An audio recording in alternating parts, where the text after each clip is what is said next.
We all know that deadlocks happen when at least two resources and two users are involved. Well, in most cases.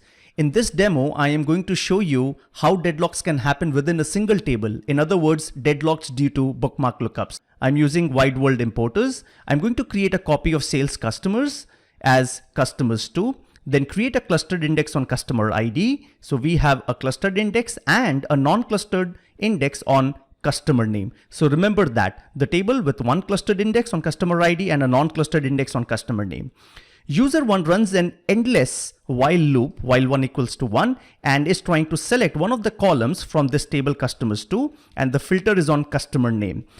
And user 2 is going to run an update statement where it's going to update one of the columns, well, the same column, customer name, on which we have a non-clustered index. And this is also going to be an endless while loop. For user 1, let's go ahead and select this and treat this window as user 1, and user 2 code is here again. So let's go and fire this one, which is running in loop, and let's go and fire this one, which is running in loop.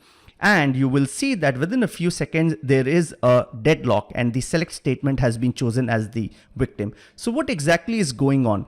First, if you look at the select statement itself, the optimizer decides to seek on the index that is created on customer name and then does a bookmark lookup because you want a column called website URL, which is not part of the index.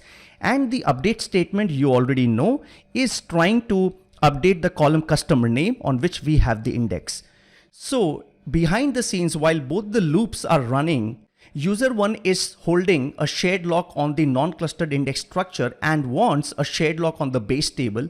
And at that very moment, user 2 is already holding an exclusive lock on the base table, forcing user 1 to wait, and now wants an exclusive lock on the non-clustered index structure, but user 1 forces user 2 to wait. Both of them are waiting for each other's locks to be released, thereby causing a deadlock. Whichever platform you're watching this video on, do subscribe and share and retweet it for your friends and colleagues, and follow me on Twitter, _Bansal. Hope you liked the video. Thanks for watching. See you soon in another video.